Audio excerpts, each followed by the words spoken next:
Hi, this is The Violet Reality. My name is Casey Rain. I'm still out here in LA, just like the last video, with my co-host, Kim Camelia. And today, on this episode of Uncovering Prince, we are sat here with Duane Tudahl, the author of the amazing book, Prince and the Purple Rain Era Studio Sessions, 1983 to 1984. Here it is. If you haven't got your copy of this book yet, you seriously need to. It has a... There we go. Right up to the camera. There we go. If you haven't had your copy of the book yet, you definitely need to buy it. It is a phenomenal book. Fantastic writing by Duane. Phenomenal intro by Questlove from The Roots as well, who, if you know your celebrity Prince fans, you know that Questlove is a giant Prince fan, just like we all are, but he happens to be a little bit more famous. So very, very cool to have him doing the intro. And if you haven't seen our review of the book, which we did a couple of months ago, then we'll link to it. Yeah, we'll link to it. So you need to check that out as well. But absolutely, I know that you guys trust what we say, but seriously, phenomenal book. Buy it now. So without further ado, we're going to get into some questions. First of all, thank you so much for coming over to us and doing this interview with us.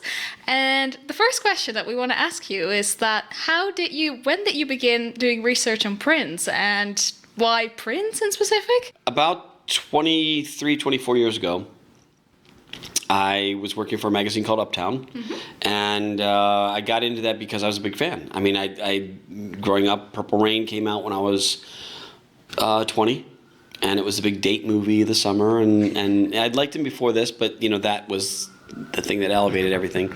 And I just liked finding out that there was more to just the album. There was the B-sides, and there was a song on a soundtrack, or there's the song on We Are the World, and so you start finding more and more stuff, and it becomes like, oh, I got a second album here every time he comes out with an album, and he's coming out with an album every year. And I started looking at it and thought, nobody does the stuff he's doing because he's his own genre. If you like rock, he's got some rock. If you like funk, he's got funk. If you like pop, he's got pop. And so I was like, what doesn't this guy do? Got gospel and all this other stuff. And I just became fascinated with it. And as a fan of music, I want to know more about him. And so I started meeting people that worked on the stuff and started talking to them. And before I knew it, I thought, I was helping write a book called DMSR, researched that for Pierre Nilsson, and we did The Vault, and we just kept thinking, I remember talking to Pierre and saying, we should do a book like Studio Sessions. We laughed about it and thought, there's no way you can ever do that, because it's a lot of work, and I think that'll take decades. And it did.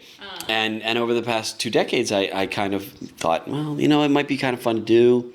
But just it's getting there, and there's a lot of detail, and you want to make sure it's right, because when you give something to somebody and you say this is the authority on this, you kind of want to be mostly accurate, because it'll be torn apart by the community if it's wrong.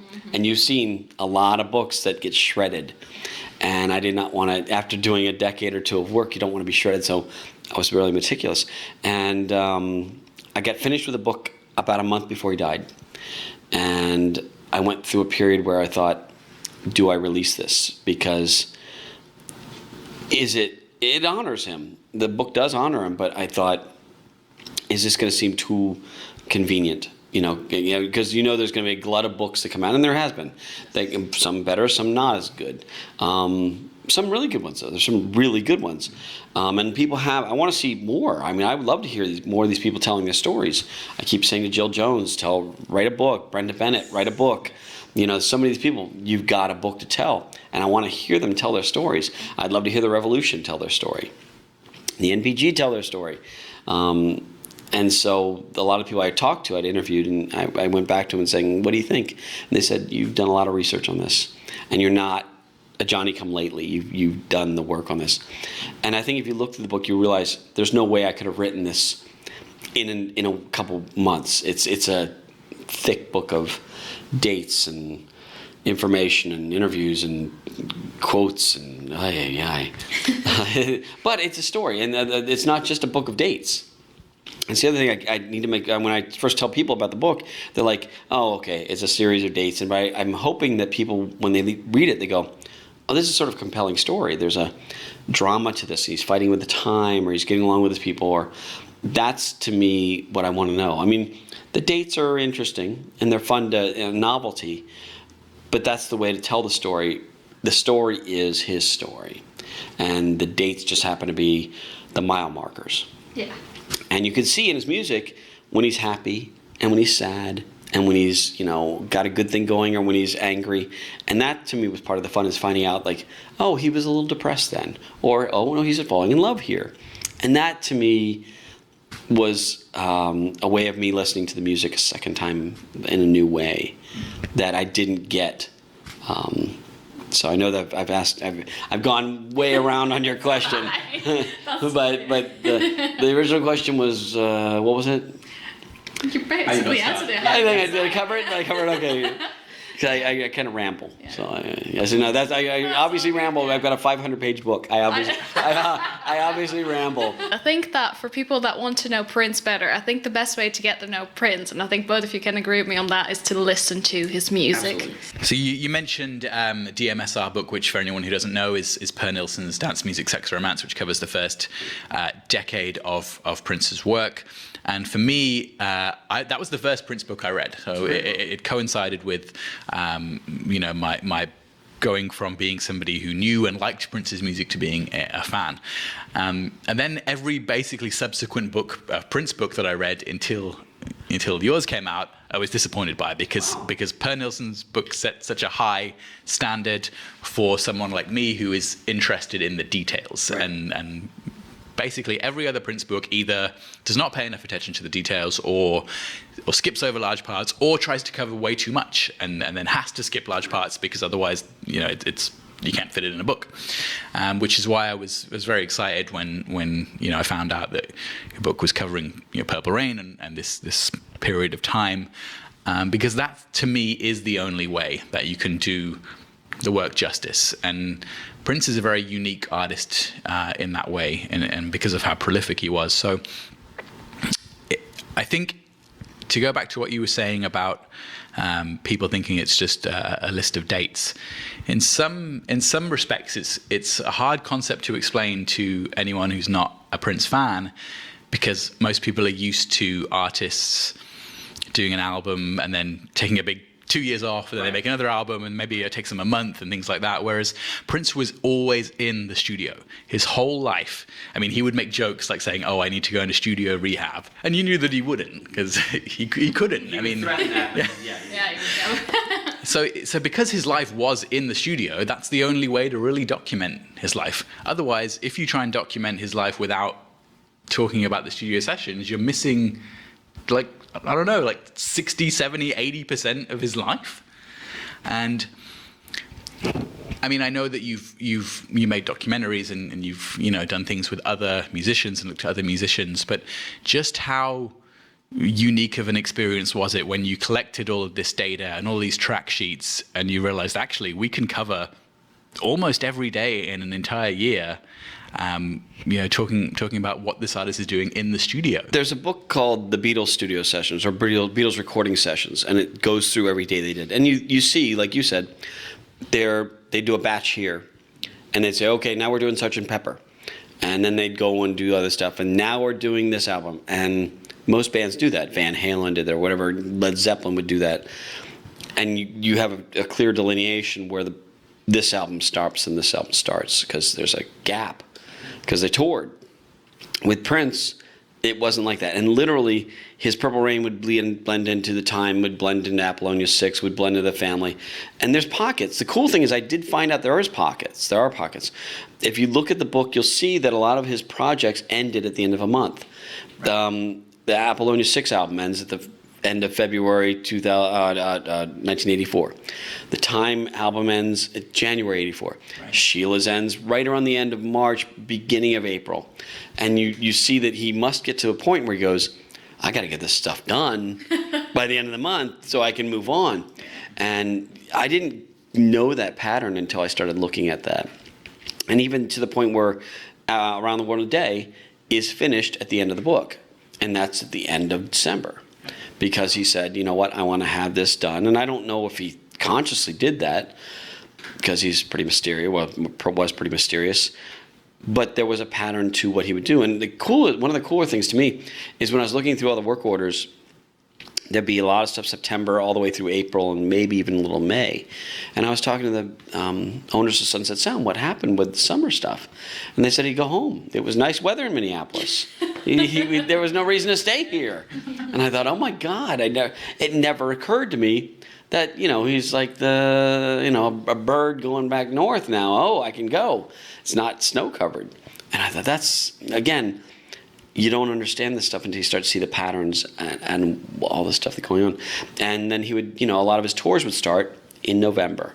And that was, his tours would go like that. And so he was a man of patterns in an odd way. And you just don't know it until you see the whole thing in view. And every year he'd have an album up until Purple Rain. And then he took 83 off.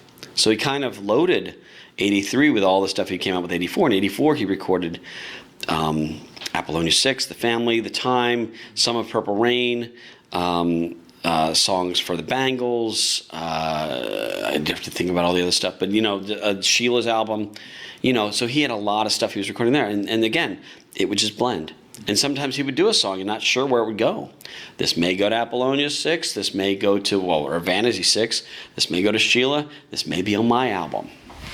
And that's also part of the fun is hearing the perspective he does, because he'll write songs as a girl, write song as Morris, write songs as something else. And so you hear certain things he does and you go, oh, that's obviously going to be a Time song.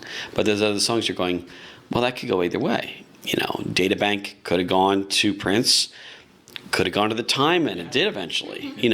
Those kind of things. And you're just going, 100 miles an hour, I can see as a Prince song. Exactly.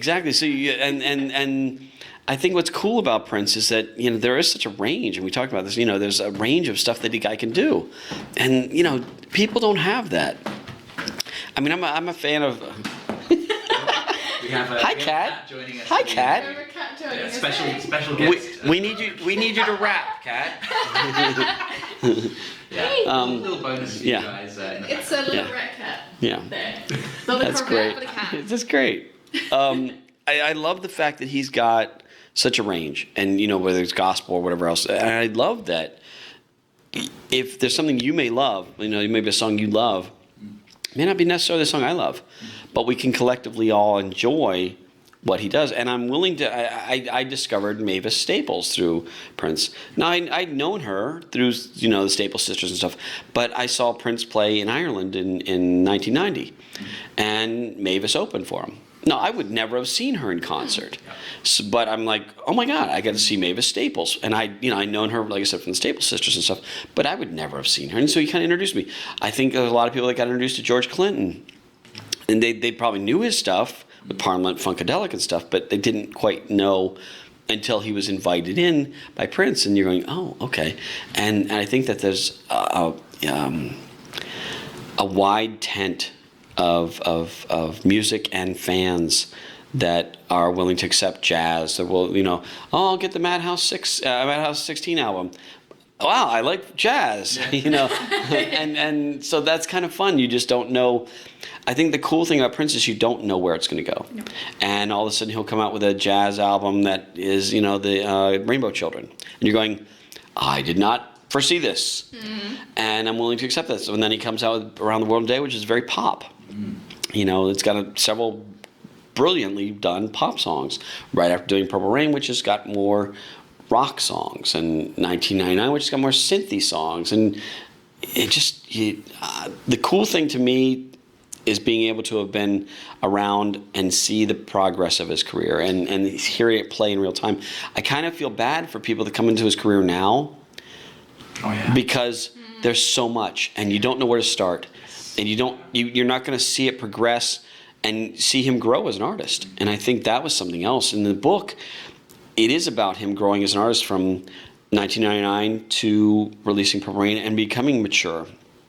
Relatively mature. He's 26 and he has a guitar that squirts stuff in the audience. I don't know how mature that is, but you know what I mean. His musical taste, his musical skills becoming so mature, and to see it, and every time as a fan, to see it go into, musicology and things like this, and you're going, God, I did not expect this, and it's just so good, and that there's just something, and I think that's the thing I'm going to miss the most, is the promise of the next thing.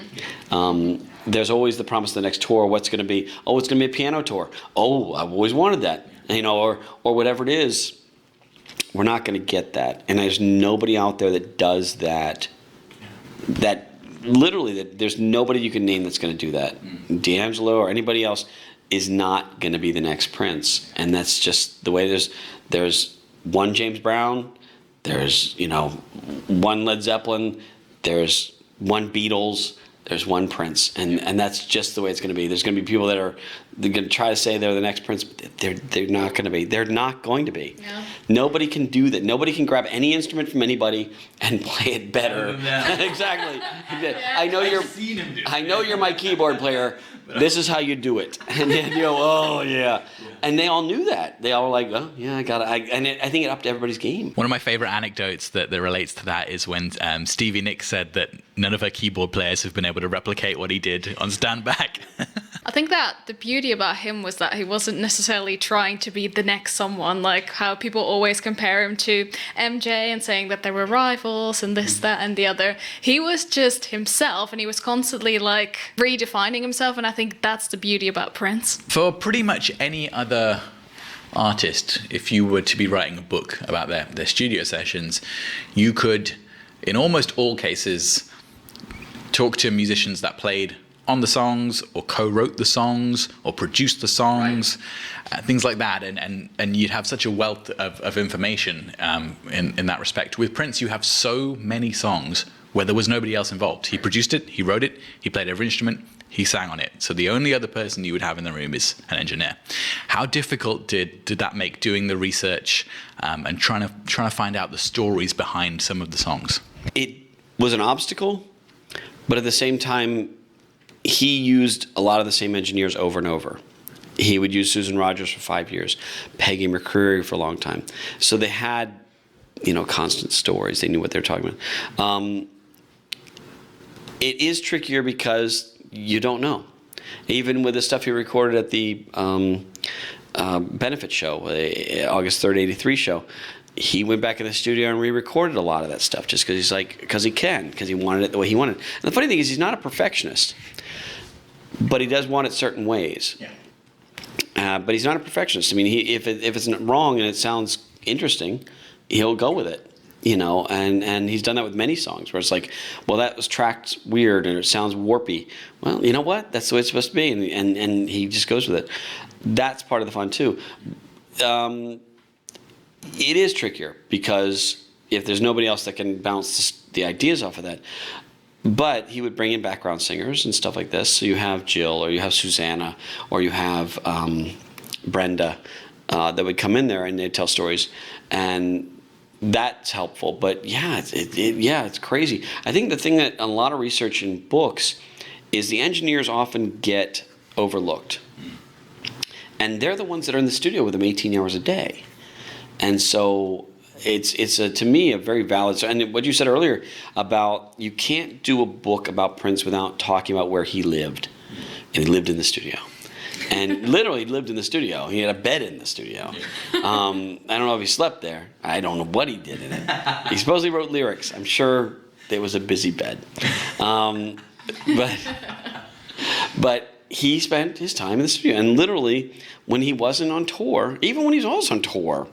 He was in the studio. He would find studios in every town he could and record there. And just, you think, the thing that separates him from other artists is he lived music. And he communicated with people with music. That's how he did. One of the guys I interviewed for a future book had a funny story about Prince came up with an idea when he's recording something for Sign of the Times. They were playing some drums, and Prince said, there should be like a drum talk show where two drummers sit there and just have a communication with drums. And I thought, this is the way the guy thinks. He thinks in music. And so everybody around him, if you can't relate to him in that music-wise, it's probably a little bit more of a barrier because you have to be able to understand. It's like that's his primary language. It's like, it's like, you go to France, you have to speak French or you're going to have a distance from you. And I think that's, the people that are around him knew that and spoke in a way that he could understand. And the communications he'd have with people or conversations we'd have with people was a jam. And he would get to an arena and start not recording, but just jamming before the lights are up and everything like that. They're wiring things. And he's like, let's get on stage. And he'd do 3 or 4 or 5 hours. And then he'd do the show, maybe do an after show, and then go in the studio again and do more stuff. And you're just going, who does that? Nobody does that.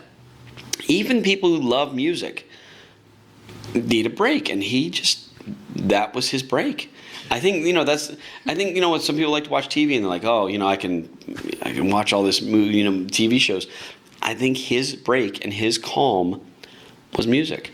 And if he didn't get this out, I think that he would have issues that I have to get this song out because if I don't get this song out, it won't exist and it might pass and it might be the next song that is important. And he did a lot of songs that were great and he did some songs that I was like, okay, well, you're just killing time in the studio. There's a couple songs in the Purple Rain Deluxe thing. I'm going, okay, Katrina's Paper Dolls. I'm like, but some people, again, the cool thing is there's some people that will love it. And everything about Prince's music, there's somebody that's going to speak to. And I found that the biggest thing I found with Prince fans and his music is it's very intimate to all of us. It is a private thing that you and he are sharing, but we can all collectively agree that we're having an experience like this. And when he's having a concert, you are having a moment with him. And everybody in the audience is thinking, I'm vibing with this guy. Mm-hmm. But we're doing it. And that's the thing that's sad is we're no longer having that. And I think what the good thing is I'm seeing the community kind of come together and find a way to support ourselves without him. And that's a really, I think it's sad when I see people fighting within the community because we all have the same goal. We all want to push his legacy. We all want the next generation to appreciate him because if we don't get the next generation appreciating him, he's going to go away. Mm-hmm. And there's no reason he should go away. He should be vital for years. And it breaks all of us heart. I mean, all of us go through times when they hear songs. And I listen to all the lyrics now of songs, and they all are different because I'm listening for, he's talking about passing, Christopher Tracy. And you're like going, you're hearing things you didn't hear before now that he's gone. Mm-hmm. Absolutely. And it's cathartic when I see the Revolution play or the NPG play or something like that, or see interviews with people that worked with him or talking to him because it may be a secondhand story or firsthand story, but it's as close as we're ever going to get again. So one of the things about the book is hearing all the people tell this collective story that makes him alive as much as possible. I know I'm hogging the microphone, but there was Susan Rogers said something one time, and I thought this made so much sense. She talked about, it's our job now to tell the truth. Everybody who worked with him, I didn't work with him, but everybody who worked with him needs to tell the truth because we're now putting the picture together of this man. And we'll never make it perfect. But it's the responsibility of all the people that worked with him to paint the proper picture. I mean, good and bad. Because there's days that the guy was probably a jerk. Yeah. There's days we're all jerks. My wife has been with me 30 years. I think there's 2 examples in the past 30 years I've been a jerk. So, yeah. So, maybe. I absolutely agree with that. I think for me,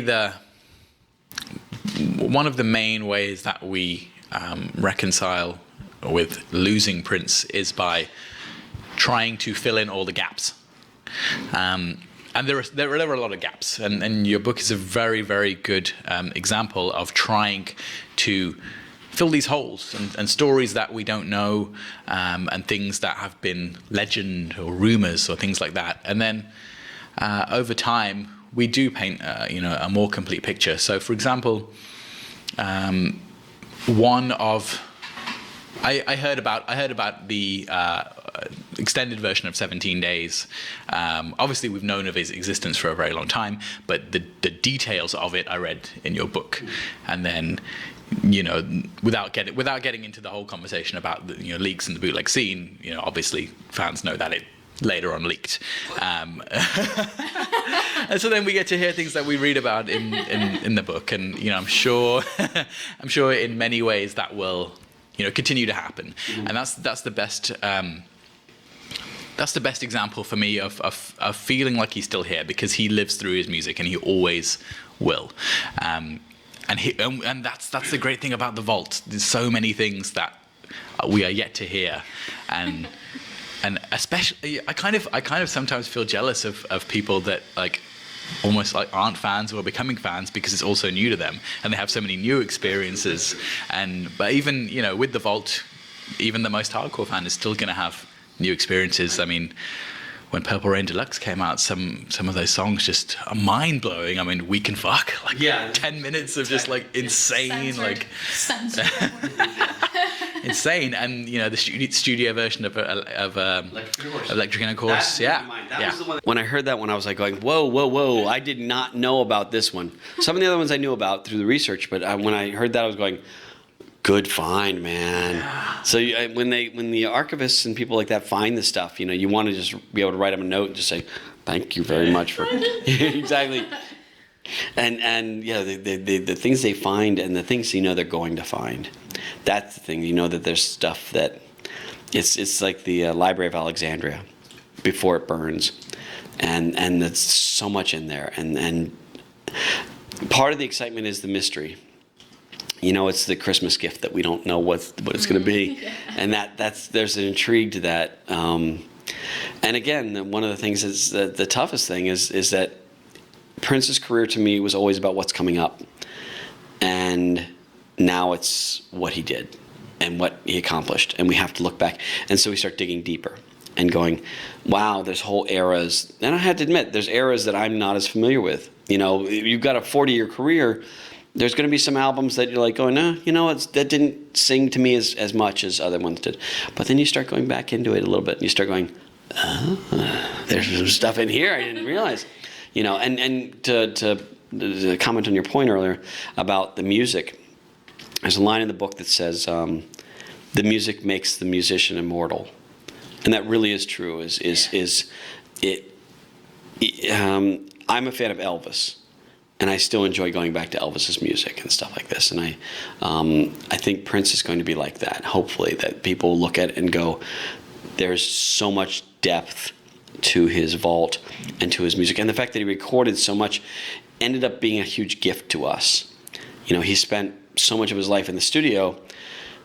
We're going to be reaping that benefit for years. Hopefully, if they can figure it out. So. We know that you've obviously done a lot of research on a whole bunch of different eras, but we'd like to ask you if it became more difficult to gather information after 1987, where Prince recorded mostly at Paisley Park in private rather than in commercial studios. Yes. Mic drop. It was. To a certain extent. The work orders that I got were from August of '81, when he started at Sunset, to '88, because he was still recording at Paisley. Still recording at Sunset on and off. But then Paisley started becoming more important. But I got a lot of the dates of Paisley stuff early on through, it wasn't just the Sunset Sound work orders. I eventually got union documents from the musicians working on it, interviews with the musicians who they had daily logs, billing sheets, Library of Congress, engineers that had work orders and details of sessions they did, and things like this. I've been doing this since 1994 was my first interview for the book, and engineers had more stuff then because it was still within a few years. And the funny thing is, I remember engineers saying, I didn't think, they were trying to remember stuff, and they said, I didn't think some idiot would be coming and asking me what happened 10 years ago. And now it's 30 years ago. But yeah, it is trickier. Not impossible, but trickier, because it becomes, each studio session, work order is, and so people understand what a work order is. A work order is the daily notes of what happened in the studio that day, times, what was recorded. The good thing was when he did Paisley Park for a long time, he was much more detailed. They actually would write the song, who played on it, and all this other stuff. Now, the work orders from Sunset Sound weren't nearly that accurate. So there's some stuff at Paisley Park when he was recording Love Sexy that I have information on that is really detailed, and that's great. But there's bigger gaps. And I kind of see it as the work orders are kind of like posts, and you get a string near them, and you're trying to keep the string as high as you can. But eventually you may have two posts which are a little further apart, and you kind of have to go, okay, well. And then you start to think, well, what could have been done there? And there's times that you have to write estimate because you don't know. And he also would record at home. He didn't keep logs of that stuff. Even in my book, he would not keep track of what he did at home. He would just kind of record it, and then that's it. But I also got the information from Warner Brothers where tapes were logged. So when they came in, I have the date of when it was shipped to them. Right. So that means it was done around that date. So that helps at least narrow it down a little bit. Yeah.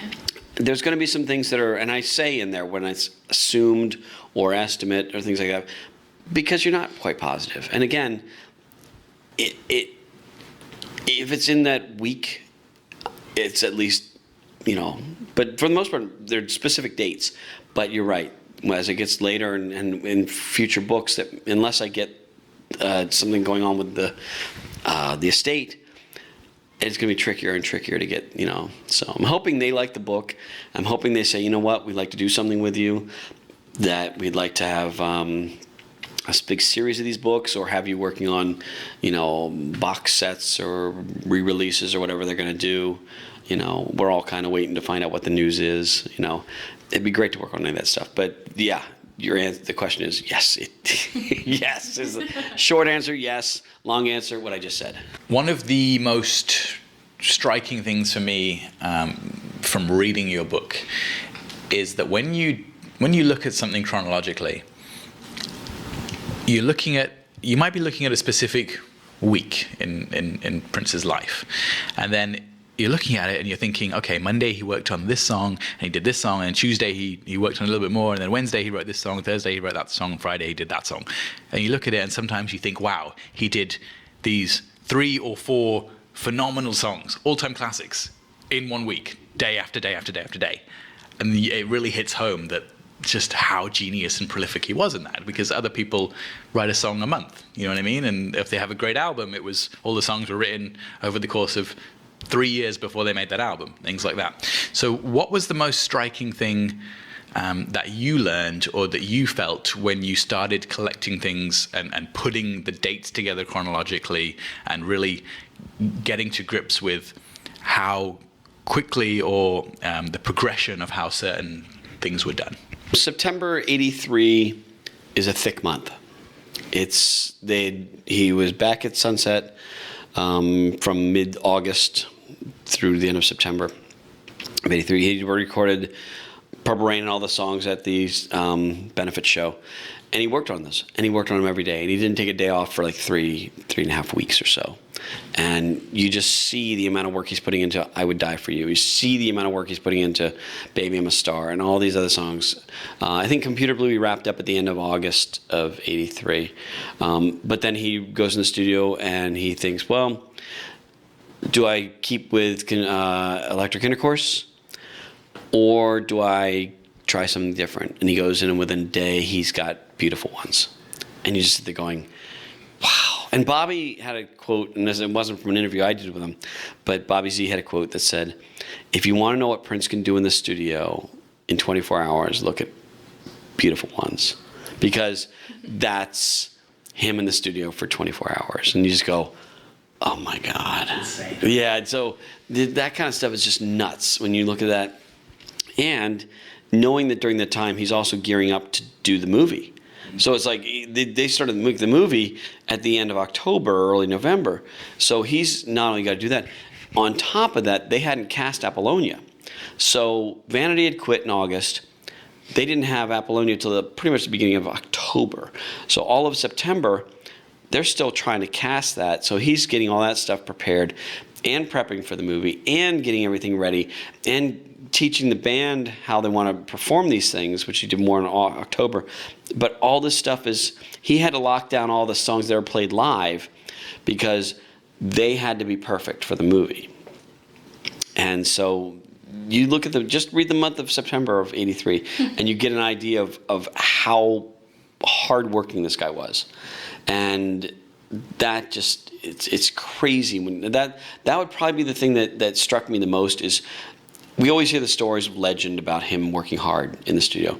When you see day after day after day after day, and then he also was working the engineers that hard because the engineers are there an hour or half an hour before his session, and they don't leave until an hour or half hour after his session.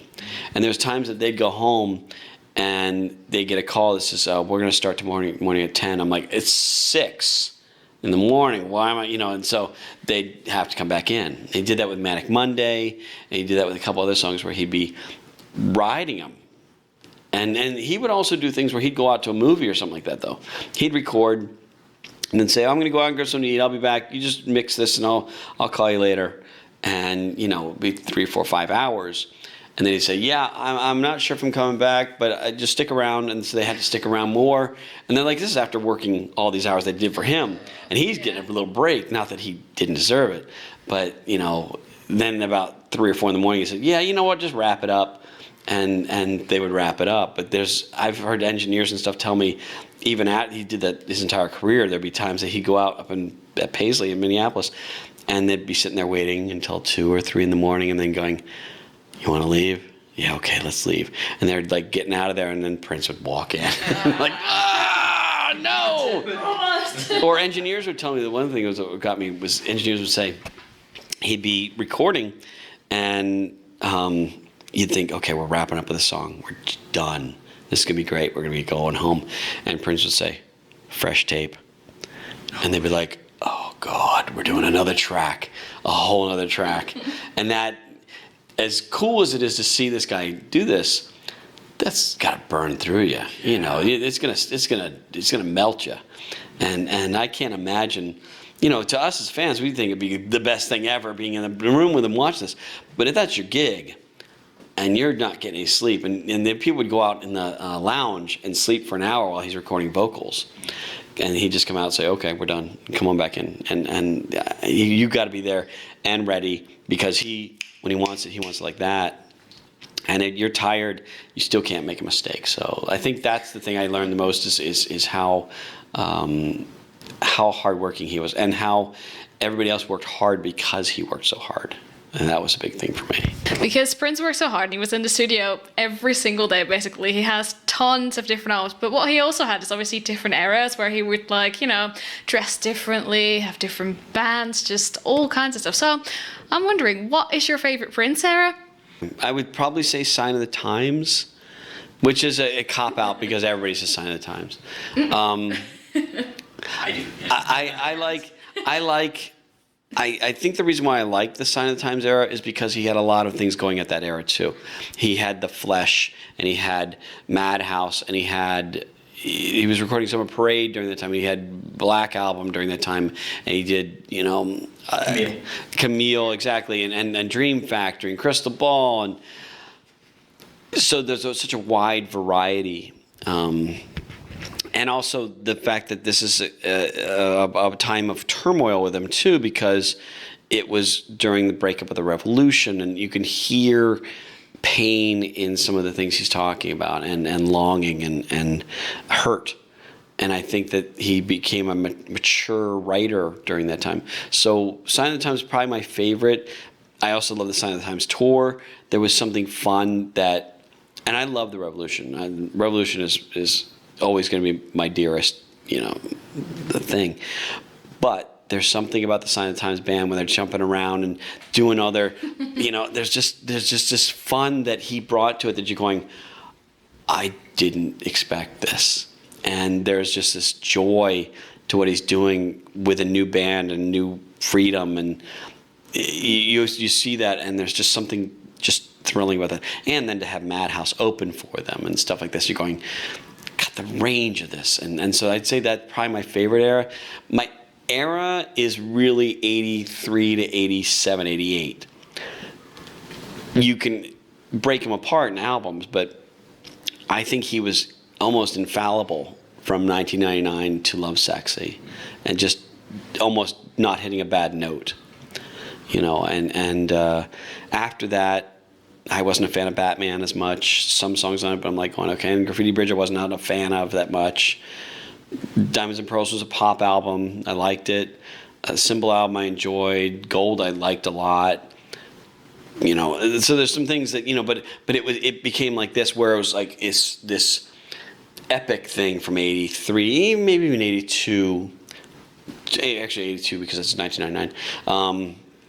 82 through 88, where you're just going, God, you just are so good, And so there's, and I there's days that I'm thinking, well, Parade's my favorite album. And then the next day I'm like going, I really like exactly. And so it depends on the mood too. And the thing about Prince is there's music that hits the mood you're looking for, And when you're sad, you can listen to a sad song and go, he's talking to me.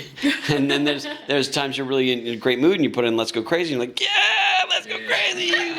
And so that he has something for every mood, and it depends. I mean, there's times I listen to Lovesexy and I'm going, this is really a good album.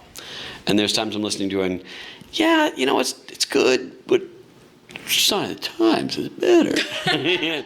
So I'd say that it's that long period that is my favorite. And that's also when I became very aware and understood his stuff. So if that's the answer to that. I would have to agree with that perception. Sign of the Times would be my favorite era as well. And one of the things that I always say is that, okay, so Warner's didn't want him to do Crystal Ball as a 3 CD album, which as we know, the configuration of it is also a perfect 3 CD album, and then you cut it down to 2 CD Sign of the Times and it's still flawless. But I always say that you could actually compile 5 or 6 albums just from that era, if you include all things like that came out later from that era, like Can't Stop This Feeling I Got and Joy and Repetition and things like that, and you could have a flawless 5 or 6 disc set. Mm-hmm. I can't think of another artist that you could do that with in that short a space of time. I really cannot think of one other artist. And B-sides, and then Camille and the Black Album and all that stuff was still in that era. And you're just going, wow, how diverse. Because Dorothy Parker sounds nothing like some of the other songs, and Adore sounds nothing like other songs. You're just going, wow, that's just there's such a respect. I think the cool thing about Prince is he's one of these guys that critics love, fans love, and other musicians love. You don't find that sort of triangle very often. You get 2. Rarely do you get all 3 where everybody, agrees that this guy is a genius. You do the Venn diagram, Prince is in the center of that, and there's very few others that would make it there. U2 probably would make it there. Some other bands, maybe the Beatles and stuff like this, but you don't have a lot of company in the center of the Venn. And so that's, and Prince is so unique and so, there's just, I don't know how many ways to say the same thing. There is nobody like him, and period. And there won't be. And that's the thing that breaks my heart the most, is that there is nobody like him, and there won't be.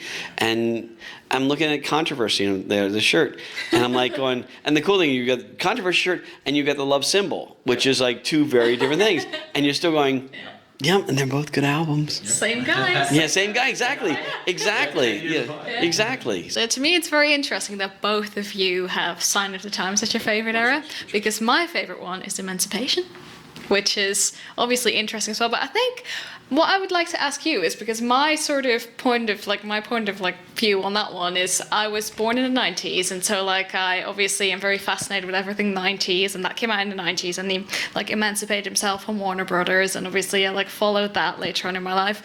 Do you the era that you like the most because you were around during that time, maybe, or? Yes. Yeah, I think that here's the thing. With music in general, you have a time in your life that you can devote to it.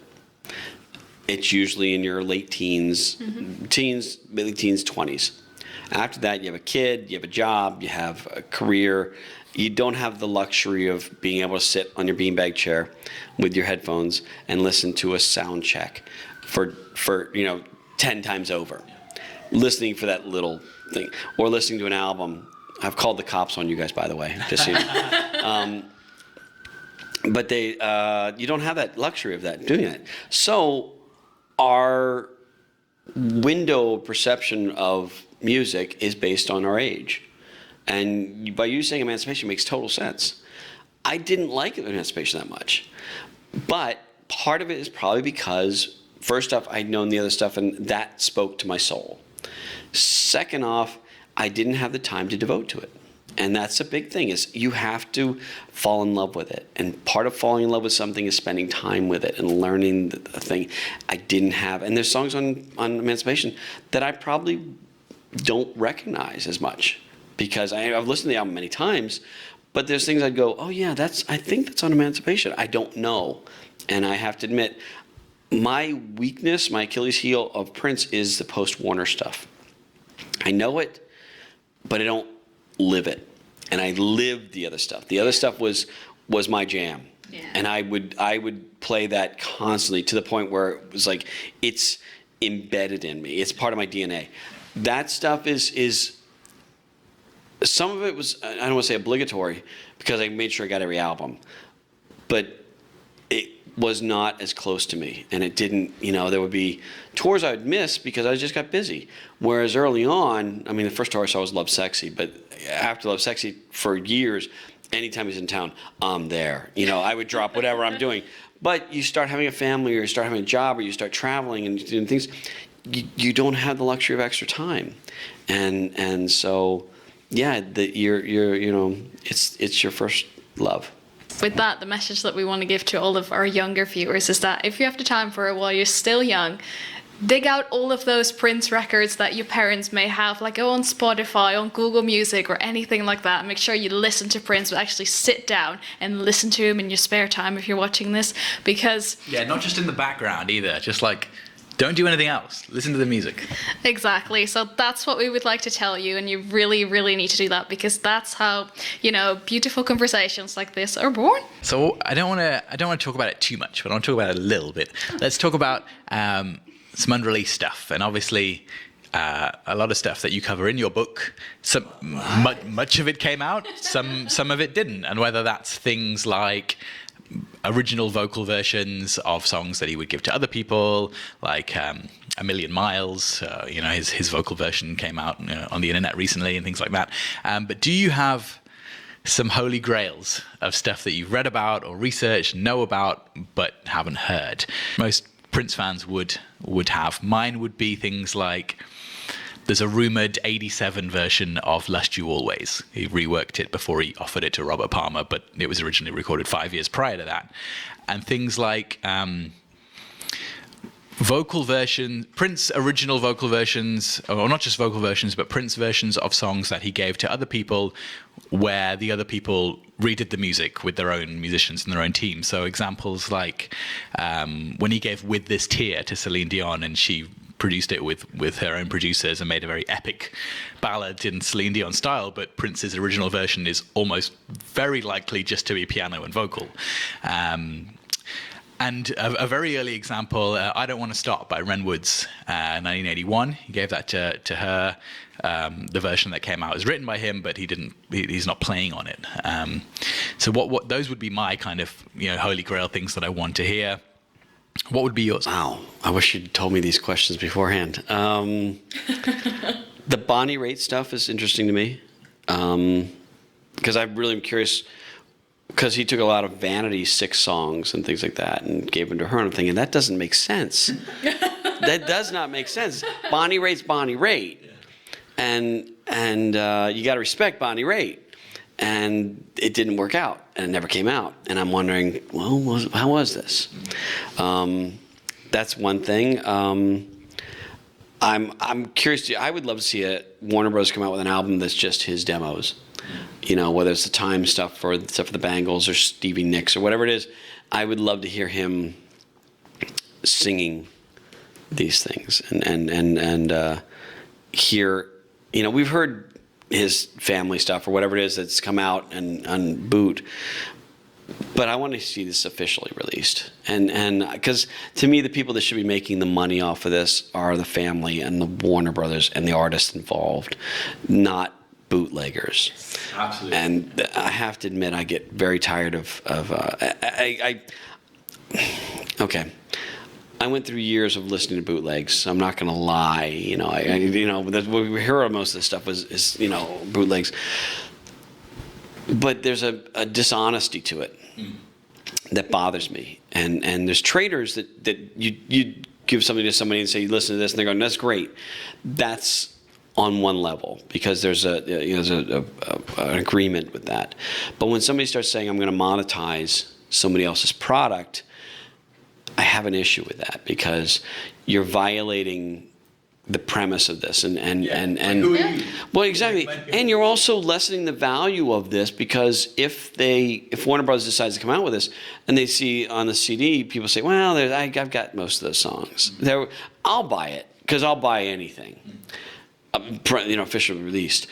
But there may be some people that say, that song's already, and I think that weakens his catalog. And I think that it also takes away certain surprises because I want to be surprised. I want to have, when these albums come out by Warner Brothers, that there's songs on there I'm going, what the hell is this? I've never heard of this. This is great.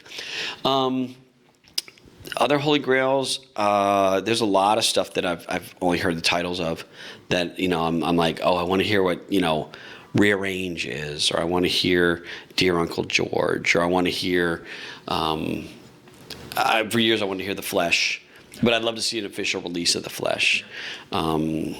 There's several Madhouse albums I'd love to get out there.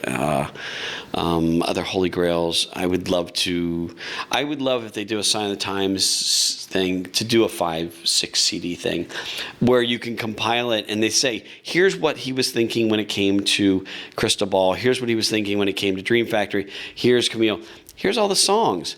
You can put them in the order you want. You can make those albums. Wouldn't that be the best? That would be the best to be able to say, I will program them myself. Yep. Thank you. Yep. That to me would be cool. Yep. I'm trying to think what else I'd like to hear. I'd like to hear the Time stuff sung by Prince. I would love to hear everything in the vault. I'm a completist. I want to hear every note. Who am I kidding? I want to hear it all, and we all do. I want to hear that stuff. But the things I'd really be curious about, the Bonnie Raitt stuff would be really fun to hear. Full version of Cosmic Day or something. Cosmic Day is one of these songs that everybody's heard that little snippet, and we're all like, I want to hear that because and I like the song. I think it's a fun song. I know people that can't stand it. But I think it's a fun song. And there's a lot of songs that are floating around in really bad quality. Mm-hmm. I really liked when he did Crystal Ball, that bootleg thing. He did his own bootleg, Prince's bootleg. It said even the bootleg series on it. I think it's a bootleg something on it. But I would love to see them come up with Crystal Ball 2, Crystal Ball 3, Crystal Ball 4. He made a Crystal Ball 2. Mm-hmm. And I would love to see that and find that to be the way to kind of release a lot of these songs. And there's got to be ways. We're all hungry for this stuff. Work out the details. Get it going because you got a market here of people that are starving, starving for this stuff. And we will buy it. And even if you come out with one every 2 or 3 months, we'll still buy it because we'll find a way to buy it. So I can't think of any other Holy Grails at the moment. The original Wally, that's supposedly erased, so we'll never hear that. I would love to hear a live album series of like, certain tours and things like this. There's so much. I mean, honestly, every time I hear something about something, I'm like, ooh. I mean, the book I talk about Moral Majority. I've never heard that. I talk about Promise to be True. I hadn't heard that. So there's a lot of things like that that are going, oh, I want to hear that. I want to hear this. So, yeah, there's a lot of stuff out there that would be, there's a stack of Holy Grails. For me, I think it's really important, and I know you mentioned it before, that you would really love to be involved with some of the future releases that they do, and I feel the same way, because sometimes I fear that they miss they're going to miss context, and they're going to miss important stories. So, for example, one thing that it exists in very poor quality, and I would love to hear it in perfect quality, is the version of Wouldn't You Love to Love Me that Prince did in 1986 before he gave it to Taja Seville. And that's historically massively important because Prince offered it to Michael Jackson. Michael wanted Prince to sing on Bad, and Prince didn't want to do that, but then he said, okay, I've got this song that I think would be great for you, and here it is. And then Michael was like, no, and then it goes to Taja Seville. So although we have heard Prince's vocal on that 86 version, it's in poor quality, and it seems like it's something that should be released. But I don't want there to be a position where that song comes out and the story is not there with it, because the story of him offering that song to Michael Jackson, that's pop culture gold. People need to know that. Nobody knows that outside of Prince fans and Michael Jackson fans. What needs to happen here really is to have people that actually know about these stories, write the liner notes, people like you that do all the research, and then have liner notes with all of these really interesting stories about different songs, when they were made, who they were written for, all that kind of stuff just in the booklet. They should actually have normal proper albums with thick booklets in them. I think that would be a good thing to do. Yes, with a book. Yes. Imagine a book and an album. Yeah. That would be really cool. Yeah. I would love to see, and obviously this is me, wouldn't it be great if, now you've read the book, if they said, you know what, we should put out an album that has all the songs in this book. Yeah. And then you'd go, oh my God, I can listen to this and go and understand this. Yeah. That would be the best. And I wouldn't care if it's my book or a book that's like that. I just would want, I wrote the book because it was a book I want to read. Yes. I was like, I love the details of this stuff. So I wrote it to be a book that, and I have to admit, this is gonna sound stupid, but I still get giddy when I look through the book. I will sit there and go, oh, that's good. Yeah. That's kind of fun. I forgot about that. And I'll go back and listen to the song again. And I'm like, oh yeah. And still learning things. So there's so much to learn about Prince. And you almost feel like it's like a course you never can graduate from, because there's always new stuff to get. And yeah, this book may be the syllabus right now, but there's more to build on that. But yeah, I think there's always something cool that I'd like to have that either Warner Brothers has or another collector has or something. And I want to hear every concert of every tour. So and see. Here's the thing I would love. I make documentaries for a living. I would love to do documentaries about his tours, or do documentaries about his music, or take my book and make it into a documentary. And just the thing I think that is missing, and I think you guys nailed this, is the personal side of this, is the perspective. Unless you have the perspective, you don't quite understand the importance of it. You can go to an exhibit of King Tut's stuff, but if you don't know it's King Tut's, you're like, yeah, it's great. The guy has a thing sticking out of his chin. Fantastic. What's so important about that? Well, that's this guy. Oh, okay. That's, I think, is the thing that's missing. And the thing that's so cool about the Prince community is 40-year career. There's so many people that worked for him and have great stories. And the PRN alumni and people like that gather these people. And we did a stage thing where we asked questions to people that were engineers, or to people that did fashion, or that people that did his entrepreneurship stuff. And you just go, God, these people have so much stories to tell. And we're just scratching the surface. And the thing is, I think the thing we learned with Prince is any person can pass in mid-conversation. And his conversation was not done. He had not said all the things he had supposed to have said. And so we need to have all the people that can say things, because I'll read any book that comes out from somebody that worked for him.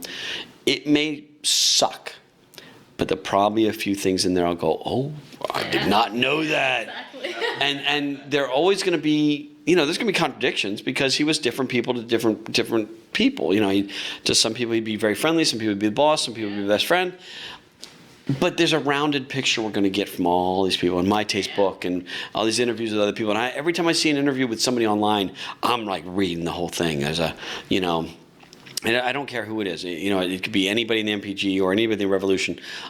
As long as they're not telling the same stories over and over, I want to hear new stuff because that's as close as I'm ever going to get to this guy. And understanding where this music came from, just, and the inspirations for this stuff, Somebody told me that the theme, Shake, the song for the time, came from he was looking in the fridge for something to eat, and he was going to make a shake. And I was like, what? And so we came up with the word. Or there was another, I want to say it was Housequake, that he was going out to dinner, and he was walking across the floor, and his shoes made the sound like that. And he was like, we're not going out to dinner. And he sits down at the drums and goes, toon, toon, toon, toon, and dinner was canceled. And so that kind of stuff. And you to know these kind of things makes the songs new again. And you start listening through closer to his eyes and his ears, and you're going, oh, okay, I'm getting a little bit more to this. And so I tell people, when you're reading the book and when you're seeing these things, go back to the original songs, go dust off your old album, go find that, and like you're saying, the next generation, get them involved. And I get my daughter, who's 8, to listen to music, and we'll listen to some songs. I'll say, who is this? And she knows it's either going to be Michael Jackson or Prince. And she's usually pretty good, but she knows that I'm going to be quizzing her on this because, damn it, it's important. This is important. The alphabet, I don't care. Prince, Alphabet Street is what you should know. Yes. So that's. I think it's our job to make sure the next generation, and I think it's cool that your age group likes a certain other thing. So there's vitality to every era through somebody new. There's no more new music, so we need to make sure there's new people to appreciate the old music, and that it's not just forgotten, because there's so much good music that's forgotten, and this can't be. It will eventually be less important because it's not being made anymore. We got to fight that as hard as we can, because, I want to have his symbol on my grave. If you're visiting my grave, go back and listen to Prince. Because people need to understand that this is something that we're going to be learning, and he should be studied, and he should be, his music should be, researched, and I'm hoping that my book has a small part in opening people's eyes about, no, there's a world of stuff out there that he did that we have barely scratched the surface. We've got all the stuff he released, but there's hundreds, millions. There's hundreds. I like you said tons. But there's tons of stuff out there that he did, and whether it's rehearsals. I would love. Here's the other thing. I'm not gonna keep talking. Sorry about this. It's gonna be longer than you expect. I would love to see him come out, or see the state come out with rehearsals, soundtracks, and just say, make it a series. And I've said this before other places, but I still think this is a great point to make, is make a year-long thing like the MPG Music Club, but make it so that you subscribe, and every 2 weeks you get a new rehearsal. Yes. Imagine that, just as a 60 to 90-minute rehearsal. And it doesn't even have to be cleaned up that much. Take the cassette tape, dub it, clean it up slightly so it's not, too bad. But literally, it won't cost them that much to do, and get that out to us. And you're going to have a fan base that eats this stuff up. And I want to hear him teaching the band stuff. And I don't want to hear the same riff over and over and over, but I want to hear him teaching the band Purple Rain, or I want to hear him teaching the band I Know, or whatever it is. And that would be the best. And if you could do every era, you could do musicology, you could 3121, you could do all these things of him sitting with his different band members, and him teaching Blackwell to play something or whatever. And man, I would love that. And they wouldn't even have to produce that very much.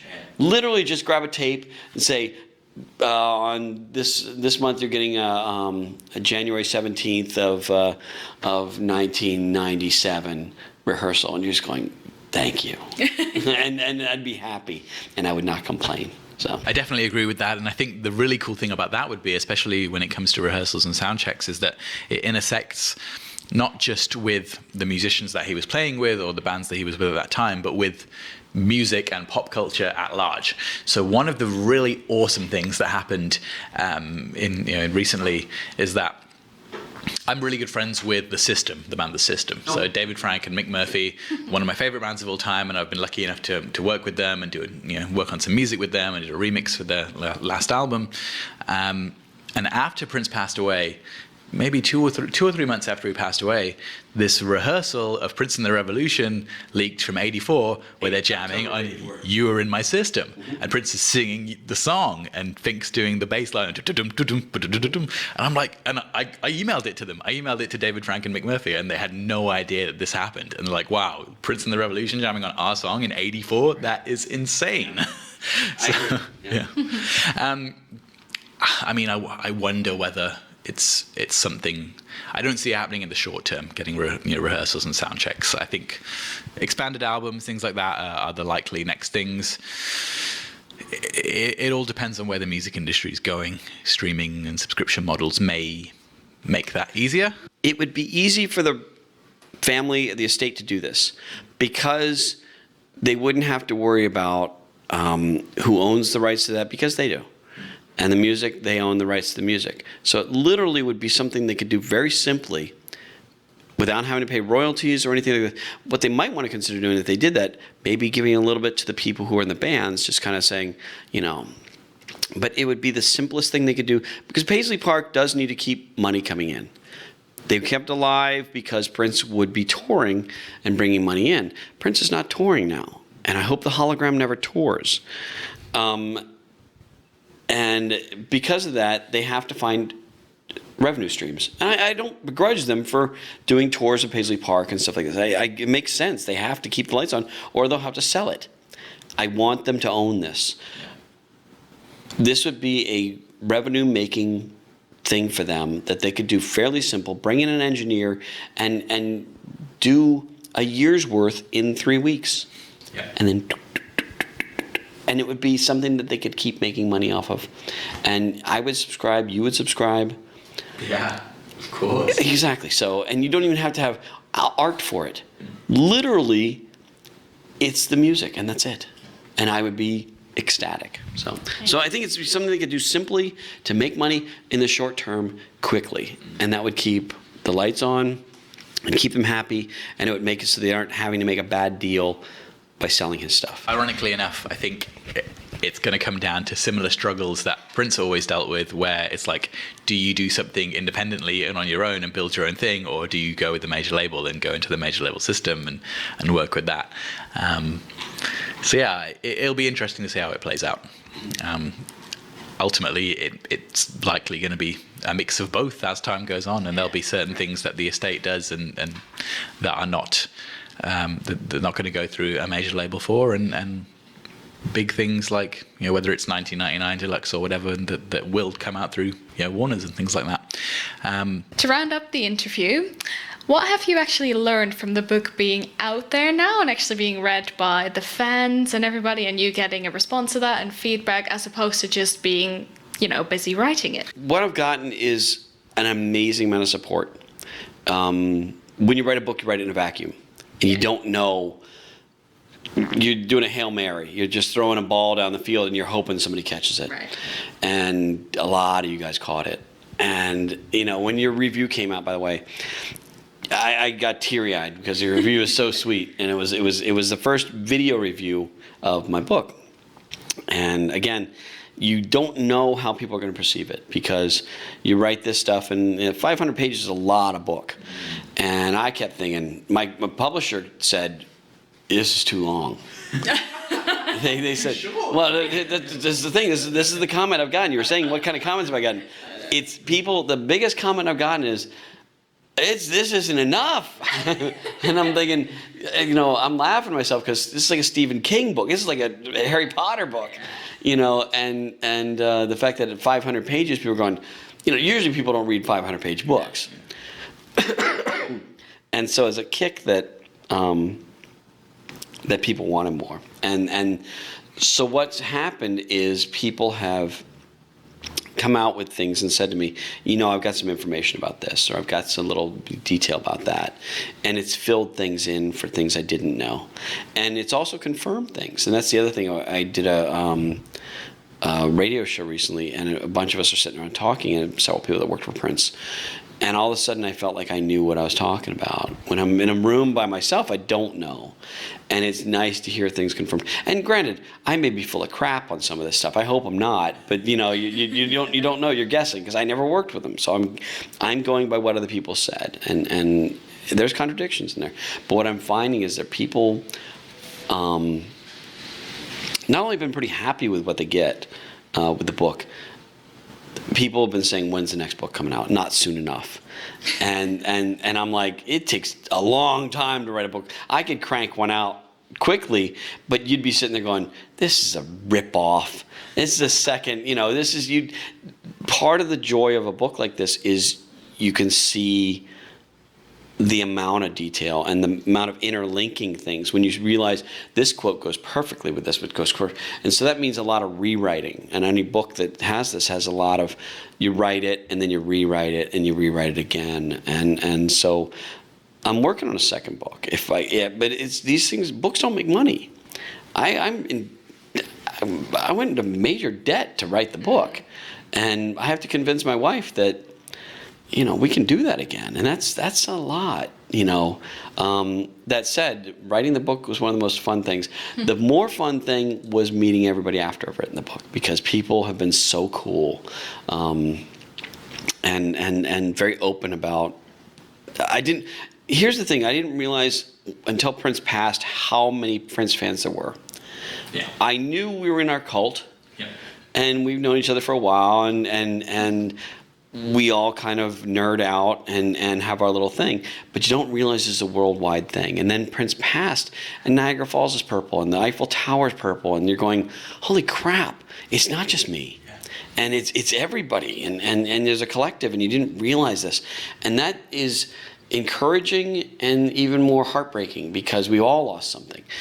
But the thing I found with the book is it's a lot of people, the big thing people come to me and said is that it's helped them understand him a little bit more, which is flattering because I didn't know him. So the fact that, but my job I felt with my book is to just get out of the way and let the people who are there tell the story, and just kind of just make myself as innocuous as possible and let them tell the story and with all the contradictions or whatever else in there. What I found out is that he's a very complex guy, and people enjoy knowing the good and bad, because I was worried, because there are some things that, where he can be a jerk some days. And I was worried that some people would say, well, I want to have nothing but good Prince. Well, that's not reality. That's not reality. Reality is, like everybody, you're going to have good and bad days.